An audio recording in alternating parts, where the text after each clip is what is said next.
स्वागत है आप सभी का। दोपहर के 1:30 बजने वाले हैं, यानी कि वक्त है उत्तराखंड की खबरों का। आपके साथ मैं हूं प्रीति बिष्ट। बड़ी खबर उत्तरकाशी से है, जहां भूकंप के झटके महसूस किए गए सुबह 11:27 पर और इसकी तीव्रता 3.3 आंकी गई है। तो सुबह के वक्त 11:27 पर ये झटके महसूस किए गए और उसके बाद लोग घरों से बाहर निकल आए हैं। तो जिला प्रशासन फिलहाल पूरे मामले की रिपोर्ट ले रहा है। तो अगर उत्तरकाशी की बात करें तो बड़ी त्रासदी भूकंप की झेल चुका है इलाका। भारती, किस तरह की खबर? देखिए 3.3 तीव्रता का ये भूकंप जो है वो रेक्टर पैमाने पर मापा गया है इसकी तीव्रता, और उत्तरकाशी इसका केंद्र रहा है। 11:27 पर ये भूकंप के झटके महसूस किए गए। और लैटिट्यूड और लॉन्गिट्यूड की अगर मैं बात करूं वो भी मौसम विज्ञान केंद्र की तरफ से बता दिया गया है प्रीति कि 30.79 नॉर्थ और 78.58 ईस्ट की तरफ जो है वो सेंटर रहा है स्टैपिक। लेकिन इसको नॉर्मल माना जा रहा है। कहा जा रहा है कि ऐसे हल्के झटके जो है वो माने जाते हैं, लेकिन शुक्र इस बात का है कि किसी तरह का कोई जान माल का नुकसान नहीं हुआ है इन भूकंप के झटकों के बाद। हालांकि लोगों में थोड़ा सा पैनिक हो गया था, अपने घरों से बाहर निकला है। चलिए, धन्यवाद भारती आपका। तो ये कहना है मौसम विज्ञान का कि इस तरह के झटके जिसकी तीव्रता 3.3 आई है, तो बहुत ज्यादा डरने की जरूरत नहीं है। तो ऐसे कंपन धरती में होते हैं, लेकिन जहां भूकंप की वजह से बड़ी त्रासदी देखी गई हो तो लोगों में डर वहां पर जरूर नजर आया है। उत्तराखंड परिवहन निगम की बसों से जो लोग भी हरिद्वार, ऋषिकेश, रुड़की, दिल्ली के लिए सफर करना चाहते हैं तो उन्हें दिक्कतों का सामना करना पड़ रहा है। ग्रामीण डिपो की बसेस का संचालन उत्तराखंड रोडवेज कर्मचारी यूनियन की तरफ से बंद कर दिया गया है। लोगों को वैकल्पिक तौर पर उत्तर प्रदेश परिवहन निगम की बस से सफर करवाया जा रहा है। ग्रामीण डिपो ने यहाँ 8 कर्मचारी को निकाला है। इसके अलावा 5 महीने की तनख्वाह नहीं दी है और इन्हीं सब बातों को लेकर नाराज है कर्मचारी और बसों का संचालन ड्राइवर कंडक्टर ने बंद कर दिया है। उनका कहना है कि अगर मांगे नहीं मानी गई तो 13 तारीख से पूरे राज्य भर में चक्के जाम होंगे। तो कल पूरे राज्य में कोरोना के वैक्सीनेशन का ड्राई रन हुआ था। इस पर मुख्यमंत्री त्रिवेंद्र सिंह रावत ने संतुष्टि जताई है और पूरे ड्राई रन को सफल बताया है। मुख्यमंत्री ने ट्वीट कर कहा है कि आगे चरणबद्ध तरीके से कोरोना के टीकाकरण की तैयारी होगी और ये सब तैयारी पूरी है और ज्यादा से ज्यादा लोगों तक जानकारी भी इसकी पहुंचाई जाएगी।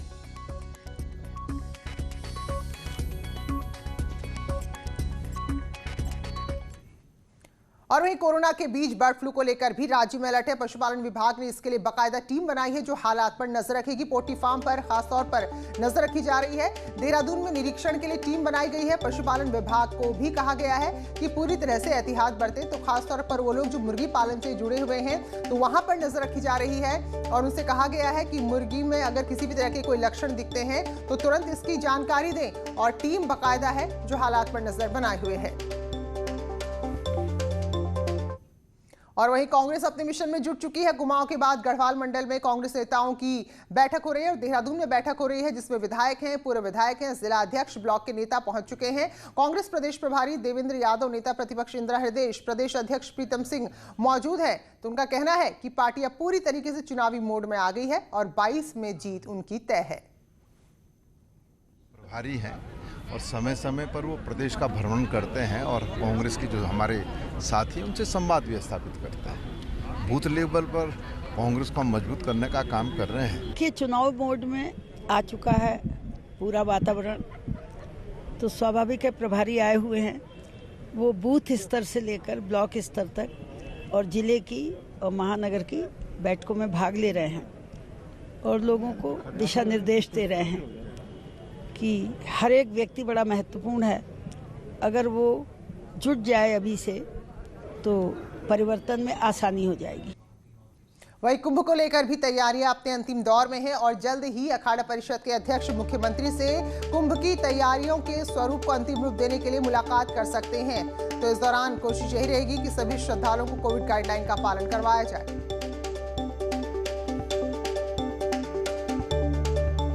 जहाँ मेला क्षेत्र है, चाहे बैरागी कैंप हो, चाहे महामंडलेश्वर नगर हो, उन सब का जो प्लाट है वो उसका समतलीकरण कर दिया गया है। बिजली के खंभे, पाइपलाइन, पानी के डाले जा रहे हैं, मूलभूत सुविधाओं की व्यवस्था की जा रही है।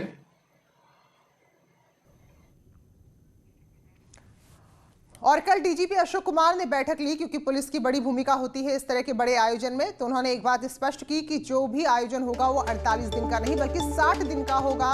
तो इस बैठक में तय हुआ है, वही 27 से 28 फरवरी तक नोटिफिकेशन भी जारी हो जाएगा।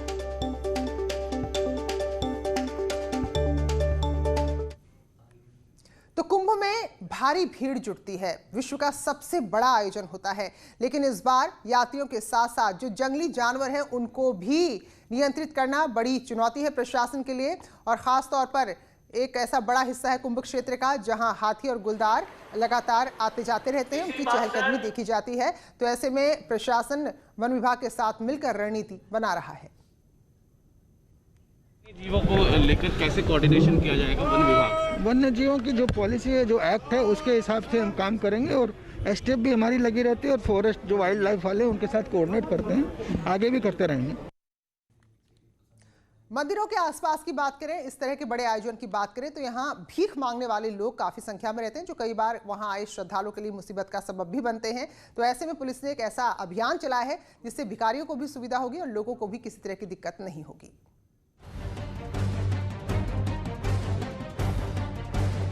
हरिद्वार पुलिस ने शहर को भिखारी मुक्त करने के लिए अनोखा अभियान चलाया है। अभियान के तहत कुंभ मेला पुलिस की एक टीम सादे कपड़ों में हर की पैड़ी में जाकर भिखारियों के रहने और भीख मांगने वाले जगह पर रेकी करने पहुंची।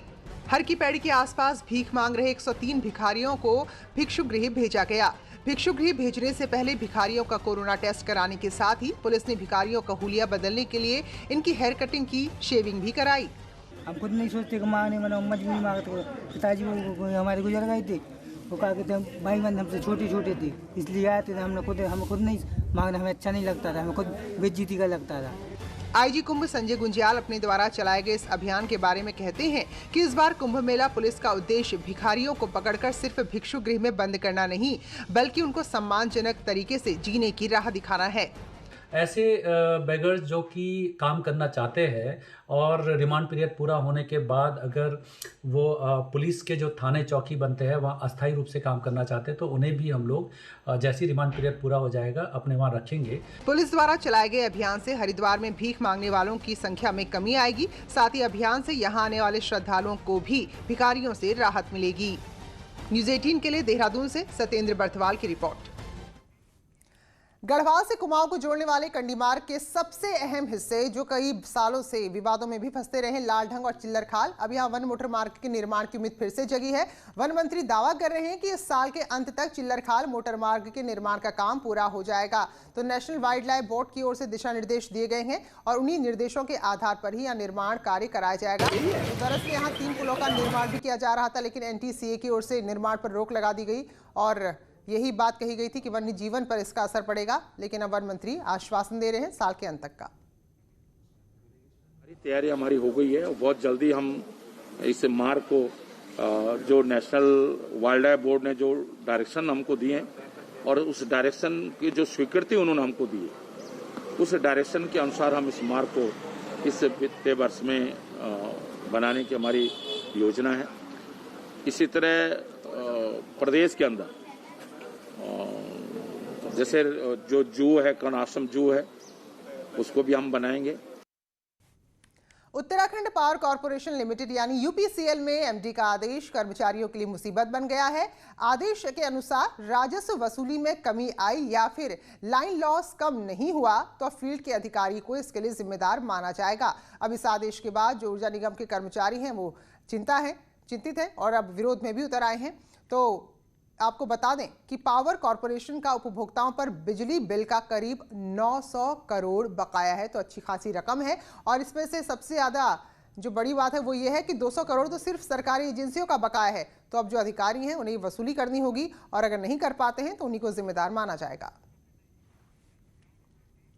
और ऊर्जा प्रदेश उत्तराखंड में चल रहे बिजली के संकट मार्च महीने में कुछ हद तक दूर होने जा रही है, जिसके लिए साल 2021 में इसी साल के मार्च में UJVNL की 4 जल विद्युत परियोजनाओं से बिजली का उत्पादन शुरू हो जाएगा।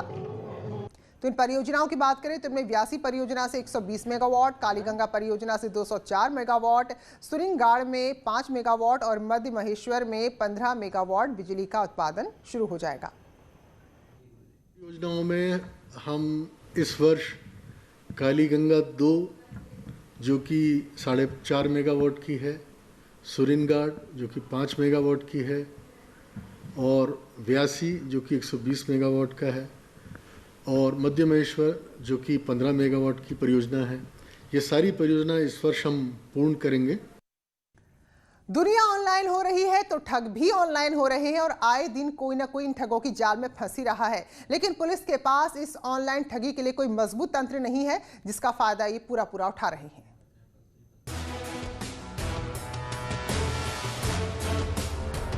झट से 5 मिनट में लोन के चक्कर में नैनीताल बेलुआ खान के जितेंद्र कुमार 2 लाख की ठगी का शिकार हो गए। फेसबुक में ऐप के जरिए साइबर ठगों के जाल में फंसे जितेंद्र को 5,000 का लोन दिया जरूर गया, जिसके बाद ठग पैसा जमा करने के लिए इस कदर उनके पीछे पड़ गए कि एक के बाद एक 80 ऐप जितेंद्र ने डाउनलोड कर लिए। पैसा वापस मांग रहे ठगों ने इस कदर सोशल मीडिया में बदनाम करने का डर दिखाया कि जितेंद्र को घर के गहनों को बेचकर लोन को चुकाना पड़ा।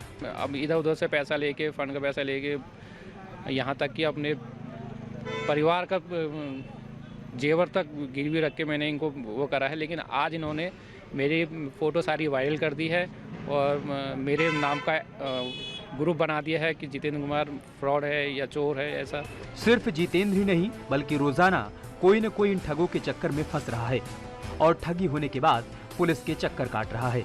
ऑनलाइन हर चीज़ ऑनलाइन हो रही है आजकल, पैसे का ट्रांजैक्शन ऑनलाइन हो रहा है, सोशल रिलेशन ऑनलाइन हो रहे हैं, तो नेचुरल है कि क्रिमिनल भी ऑनलाइन आएगा।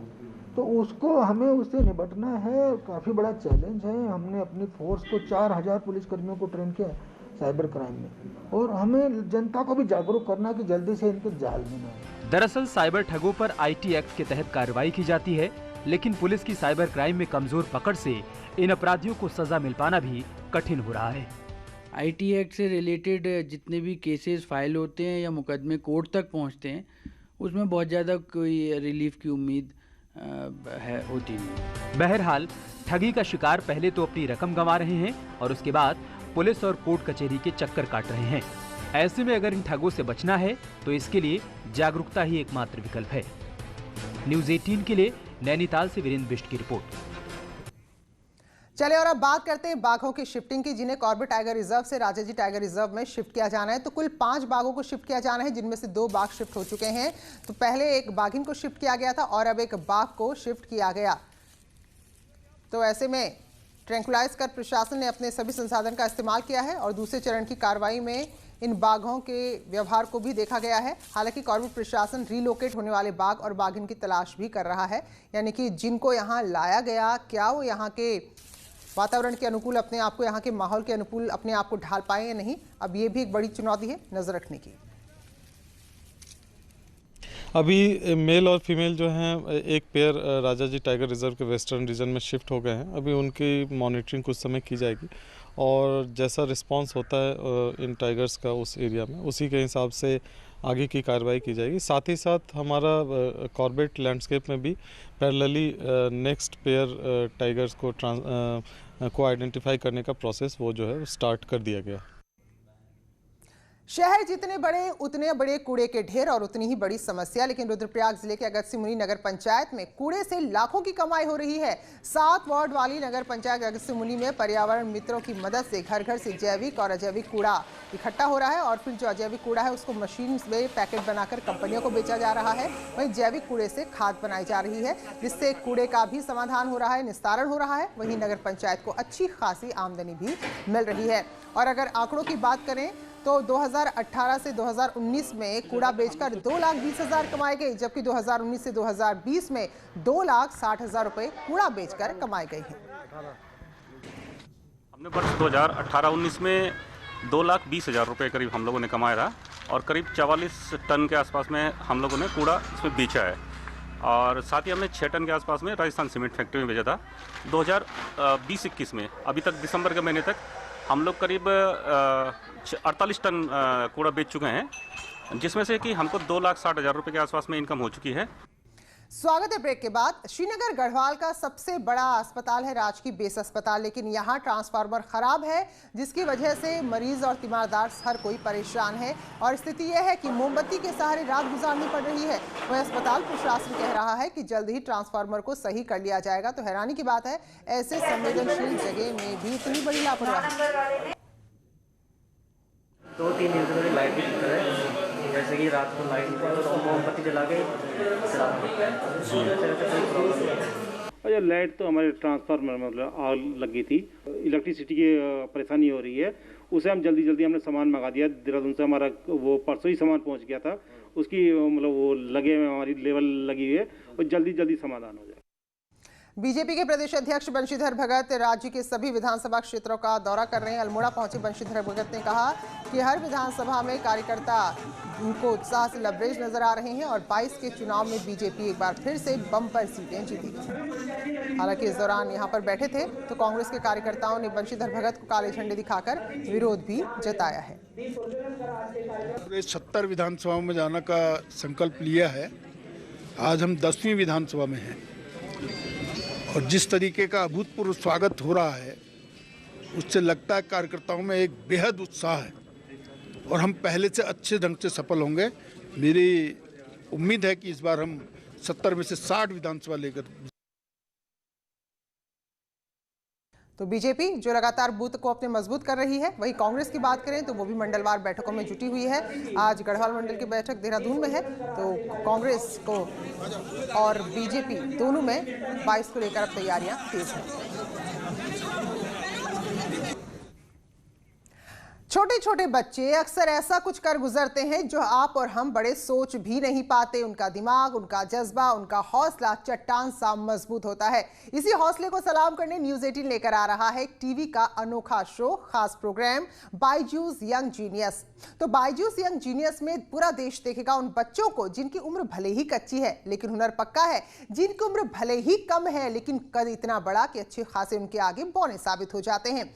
किसी भी शहर, कस्बे, महानगर के रहने वाले बच्चे अपने दिमाग से, अपनी बुद्धिमानी से पूरे दुनिया को दंग कर रहे हैं।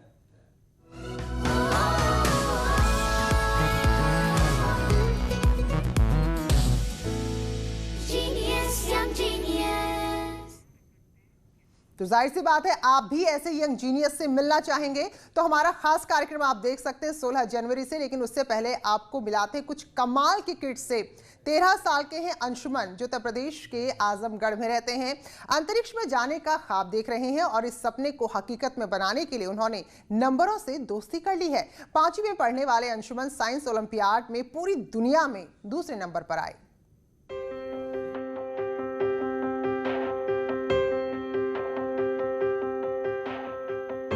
आजमगढ़ के अहरोला कस्बे में रहने वाले 13 साल के अंशुमन के सपने अंतरिक्ष जितने ऊंचे हैं।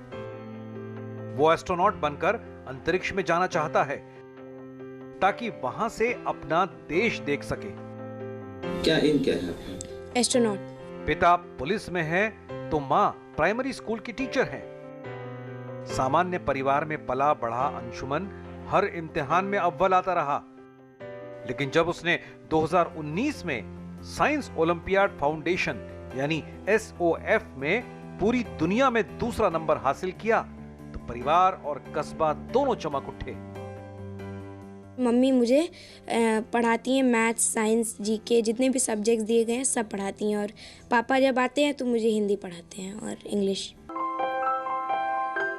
चिल्ड्रन कॉलेज में 5वीं क्लास में पढ़ने वाले अंशुमन ने पहली बार 2011 में ओलंपियाड में हिस्सा लिया और 99.99% मार्क्स पाए। 2017 में तो 100% और 2019 में मैथ्स में 99.99, साइंस में 99.98 और जीके में 100% मार्क्स हासिल कर दुनिया में सेकंड रैंक हासिल की। अंशुमन को SOF ने विशिष्ट प्रदर्शन का सर्टिफिकेट भी दिया। When I am a small kid, I see all the things which are related to space, so I am inspired to become an astronaut. अपनी माँ की आंखों का तारा है अंशुमन। माँ उसकी बलाएं लेते नहीं थकती। ऐसा फील होता है कि इसका फ्यूचर ब्राइट होगा और हम चाहते हैं कि वो जो बनना चाहता है वो बने। बचपन से ही वो क्यूरियस था। I am proud of you my son. बेटे के तेज दिमाग का कायल पूरा मोहल्ला भी है। पूरा मोहल्ला अंशुमन को दुआएं देता है कि उसकी वजह से गुमनाम सा ये मोहल्ला दुनिया के नक्शे पर नजर आया और देश का गौरव बढ़ा। ऐसे ही तो होते हैं वंडर किड्स, यानी कमाल के बच्चे। वो बच्चे जो अभावों में जीकर भी मेहनत और लगन से बनते हैं यंग जीनियस।